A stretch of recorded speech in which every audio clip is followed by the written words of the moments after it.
Our scripture this morning is from Mark, or not morning, afternoon. Did this too many times in the morning.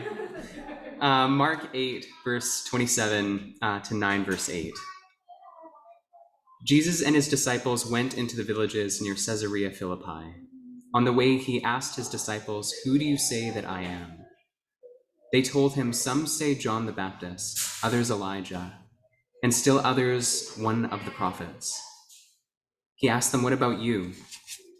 Who do you say that I am?" Peter answered, "You are the Christ."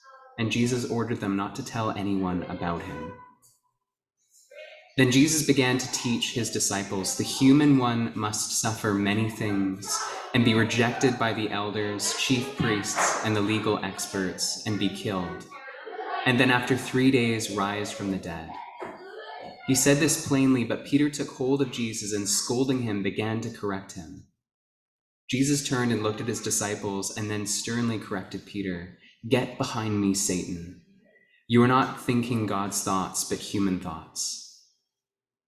After calling the crowd together with his disciples, Jesus said to them, "All who want to come after me must say no to themselves, take up their cross, and follow me. All who want to save their lives will lose them, but all who lose their lives because of me and because of the good news will save them. Why would people gain the whole world but lose their lives? What will people give in exchange for their lives? Whoever is ashamed of me and my words in this unfaithful and sinful generation, the human one will be ashamed of that person when he comes into the Father's glory with the holy angels." Jesus continued, "I assured you that some standing here won't see death before they see God's kingdom arrive in power." 6 days later, Jesus took Peter, James, and John and brought them to the very high top of the mountain when they were alone. He was transformed in front of them, and his clothes were amazingly bright, brighter than if they had been bleached white. Elijah and Moses appeared and were talking with Jesus. Peter reacted to all of this by saying to Jesus, "Rabbi, it's good that we're here. Let's make 3 shrines, one for you, one for Moses, and one for Elijah." He said this because he didn't know how to respond, for the 3 of them were terrified. Then a cloud overshadowed them, and a voice spoke from the cloud, "This is my son, whom I dearly love. Listen to him." Suddenly, looking around, they no longer saw anyone with them except Jesus. The word of the Lord. Thanks be to God.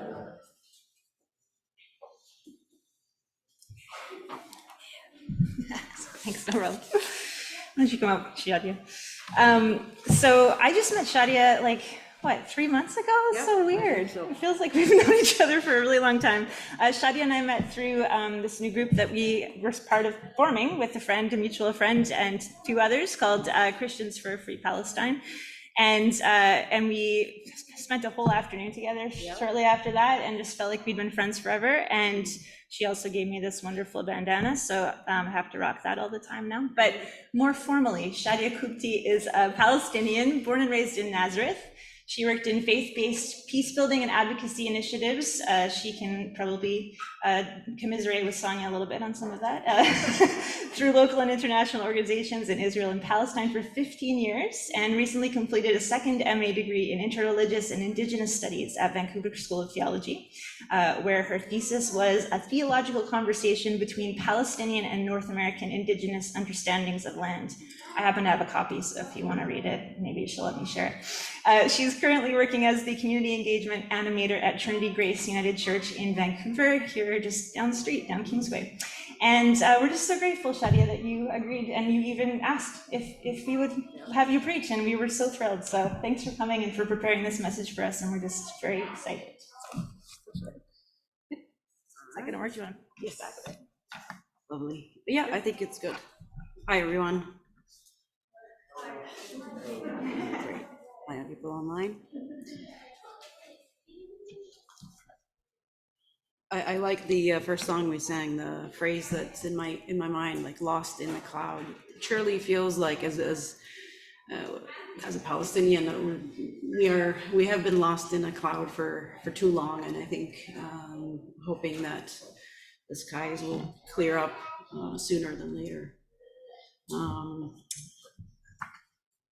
So what I would like to reflect with you today is on the Transfiguration account. For me, my immediate association of Transfiguration is an image from a Palestinian wedding tradition, where the bride is in her main wedding party, mostly wearing a white dress, and then holding these two candles. So every time I read this story, that image automatically comes to my mind. So what I'd like to do today with you is just read in parallel this Palestinian tradition in parallel with Jesus' account, or the Mark's account of the Transfiguration, and maybe draw some insights. And then I have a few slides just to kind of give you a visual of the tradition. River, I'll let you know when to put the slide up. And thank you, by the way. So in Palestinian tradition, weddings are a community-based celebration, like in many other cultures. Wedding celebrations last for about a week. So for example, for a Palestinian Christian family, the celebrations start on the Sunday before Sunday wedding ceremony, where both sides of the bride and groom's families, they hold parties almost every night. Usually they take a break on Wednesday, but every night they're hosting these parties. And these celebrations either take place in their house, backyard, front yard, and sometimes they'll block the street depending on how friendly their neighbors are. Usually it's their relatives. So, but the major parties, the ones where you get to invite even more people, are in wedding halls.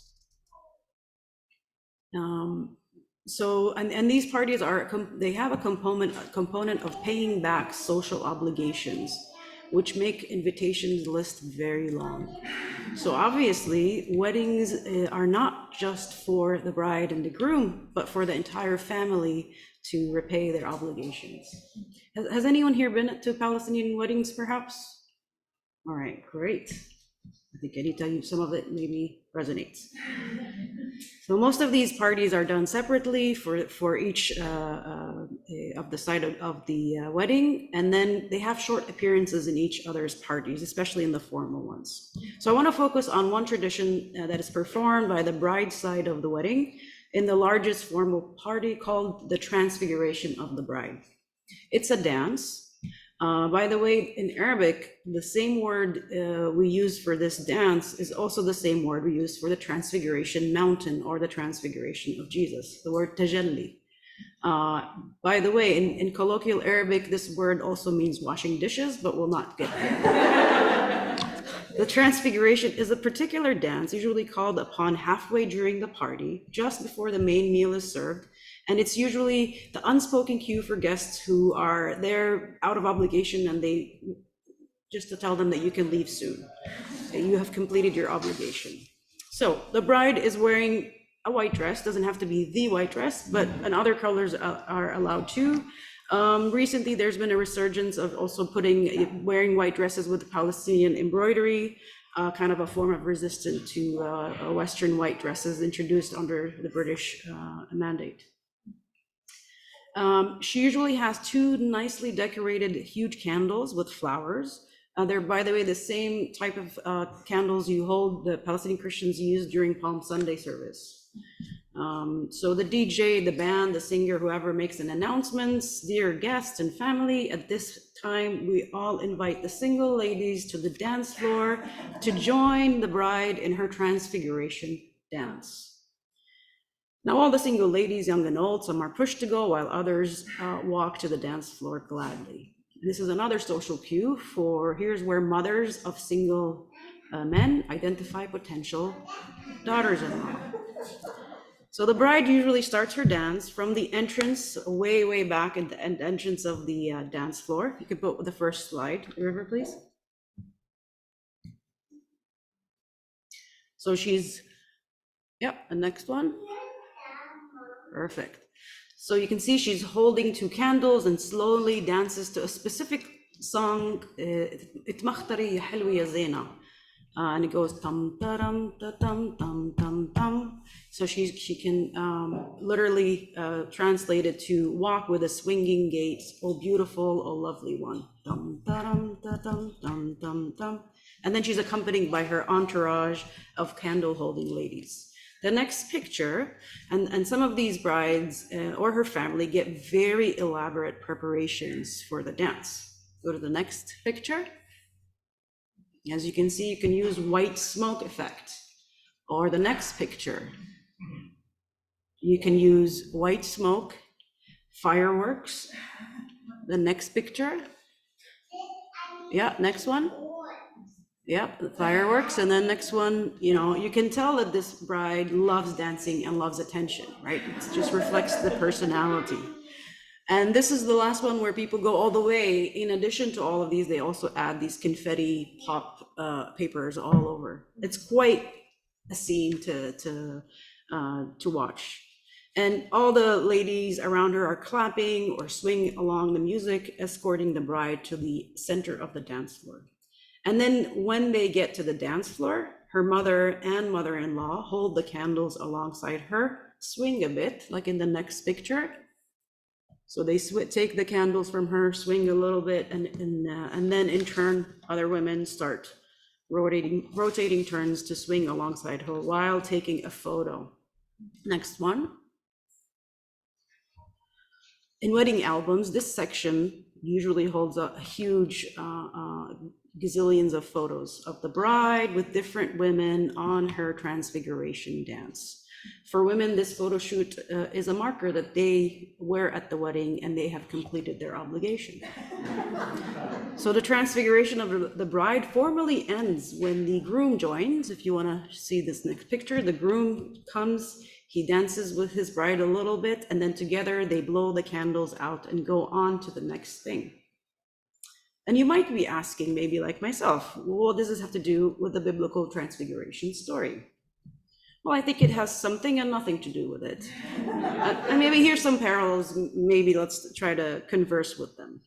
Well, you can end the slides. Thanks, River. The idea that the bride is at the center of this dance. This is a moment to project one's bright beauty. And the custom is to wear white, maybe to symbolize or highlight her angelic stature, or maybe her the purity of her innocence. She's glowing. And with the white candles, white smoke, white fireworks, all of these aesthetics are designed to center the attention on her so that everyone is mesmerized by her beauty and her presence. This is a moment of transfiguration. Maybe metaphorically, this is a moment to celebrate her transformation from singlehood, perhaps to matrimonial status. Now, in the gospel accounts, we are told similar, yet in this case, natural aesthetics of the transfiguration of Jesus, right? In the Mark reading, Jesus's clothes became dazzling white, such as no one on earth could bleach them. In Matthew account, Jesus's face shone out like the sun, and his garments became as white as light. But in both Matthew and Mark, a shining cloud overshadows them. Jesus, Moses, and Elijah. So all these verses and these descriptions are directing our attention to a moment of metamorphosis, the Greek word for transformation. 2, maybe today we have the technological abilities to document this moment with photos and videos so that we are reminded of this moment. It seems that the authors of Matthew and other Gospels, Mark and Luke, they tried to do the same through writing, right? It's a secret, but they wrote it down, so it's so we know about it. So Mark narrates the story maybe as part and parcel of the messianic mystery. In Luke, he highlights the elements of prayer during this story, and Matthew seems to want us to know that this happened, but keep it a secret. So both of these events are also probably moments within a larger sequence of moments to come. Right? While the transfiguration of the bride is one dance in a sequence of many dances and parties, all of them are preparations, perhaps for marriage. All week celebrations are making and welcoming a new stage in her life. Now, bear in mind, in Middle Eastern societies, marriage is a right of way for women. It's a social status. In a similar way, the Transfiguration of Jesus is one event leading us, the readers, to a sequence of events all the way to Jerusalem. The Transfiguration makes more sense because we know what happens there. Jesus is about to start his death and his resurrection. And if you're wondering if I'm saying marriage is like death and resurrections, in some ways it is. It is the death of singlehood, right? And a resurrection of a new union, a new stage of life. And when I ask people about this tradition in my culture, I get typical answers to any custom we are told about our cultures. Some said, I don't know, we just do it. Others said, what do you mean? Why are you asking this question, right? But then I tried to Google it and I almost found nothing. There was an unreliable blog where the author connects this custom to the Canaanite goddess fertility Ishtar. Now, there are two things I learned from my attempt to ask for meaning. One, customs, at least in Palestinian cultures, are passed on orally, and tracing their origin can be a challenge, especially due to the Nakba and the ongoing erasure of Palestinian culture. But more importantly, relating to us today is, regardless of its original meaning, customs take on contemporary meaning, depending on our ways of understanding them. This is true to how we commemorate the Transfiguration of Jesus today. While most Protestant churches, including, I think, your church and the church I work at, United Church of Canada, they celebrate Transfiguration in their liturgy at the end of Epiphany season, right? Whereas if you look at the Syrian Orthodox, Eastern Orthodox, the Old Catholics, and Anglican churches, they celebrate the Transfiguration on August 6th. Armenian Apostolic Church celebrates it on the 14th Sunday after Easter, because different timings of the event reflect a different orthopraxy, because of the way they understand and make meaning of the Transfiguration. I think maybe you understand a little bit more why I associate the Transfiguration of Jesus with brides and marriage. Perhaps, if I'm being traditional, the feminine beauty, or the understanding of what a feminine beauty is. And on the other hand, we have a biblical account that's maybe overrepresented by men. We have Jesus, Peter, James, and his brother John hanging out on the mountain. Then Elijah and Moses appear with Jesus, right? We can't overlook the underrepresentation of women in this story. But maybe my cultural understanding of it leads me to look at the gender aspects within this story and how it speaks to the intersectionality of this gospel account, gender, and our locations as readers. Now, in the Palestinian custom, everyone more or less knows how to respond when you are at the dance, right? The single women know they need to go to the dance floor. The smoke machine operator gets ready to push the button and make sure the machines are directed at the right directions. The staff know it's time to make room for the main meal. The immediate family rushes to rescue a good angle to capture this moment on their phones, because they can't wait for the professional photos to come out. So if there are guests outside of a Palestinian culture, they have translators, right, to help them, to explain to them what is happening and how to respond accordingly. We know what to expect and have accommodated them. However, in the gospel accounts, the combination of these natural changes, the appearance of Moses and Elijah, and hearing God's voice coming out of the cloud, caused the disciples, of course, to be very afraid. It's a human response to a surprised illumination. They didn't know what was happening, and Jesus had to touch them to comfort them. But I think the transfiguration of Jesus is very perplexing, because I don't fully comprehend what happened. It stands between something tangible. Yeah, we know they're on the mountain, there's conversation taking place, but also there's something not so understandable. Moses and Elijah appear from nowhere. Jesus's appearance changes, God speaking, and nature participates in this account very dramatically. And we end the season of Epiphany with an out of the ordinary experience. But what does it mean that Jesus was transfigured or metamorphed. I think this is one of those moments that forced me to consider or reconsider, who is Jesus? Whether I think of him as a revolutionary, a change maker, a religious leader, a disruptor, this story reminds me that he is more than that. Whatever box I put Jesus in, the story puts cracks in it. This encounter is beyond my ability to fully comprehend the relationship between God and Jesus and his divine nature. While the transfiguration of the bride is an imposed moment to celebrate a transition, a rite of way in a Palestinian woman's life, the transfiguration of Jesus, while kept a secret, was a moment where the disciples witnessed maybe a glimpse or a taste of heaven, some sort of party or celebration. And interestingly, after their initial fear, right, Peter suggests that they stay on the mountain and make 3 shrines. If only we could freeze time in celebrations and happy moments and just stay on the top of the mountain. But I think the story is also a reminder of our spiritual obligation as a faith community. We know what was going on, what was going to happen when they descend from the mountain. People in need, facing disease, injustice, Roman occupation.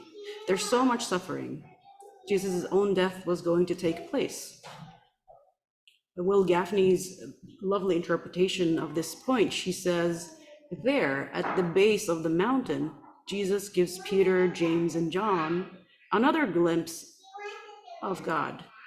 He shows them God in service, God revealed in the glory of the cloud, attended by the holy ancestors is also God who ministers to the desperately ill. Jesus came down from the mountain because his sisters and brothers needed him. I needed him, you needed him, the world needed him. And I think, if I may add, Gaza needs him, Palestinians need him, Israelis need him at this time. The need is so great. And then Peter and James and John needed to learn how to be the church in the valley, in the field, in the streets, and in the trenches. And my prayer for all of us, as we descend into the Lenten Valley from the mountaintop of Epiphany, may we be able to meet the needs we encounter. Amen.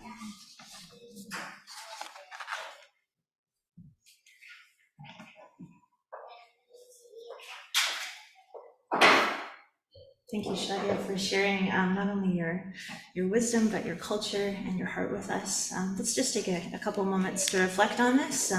If you want, you can flip to the back page and even look at some of the reflection questions that Shadia prepared for us. And then after about a minute, Shirley will come up and pray.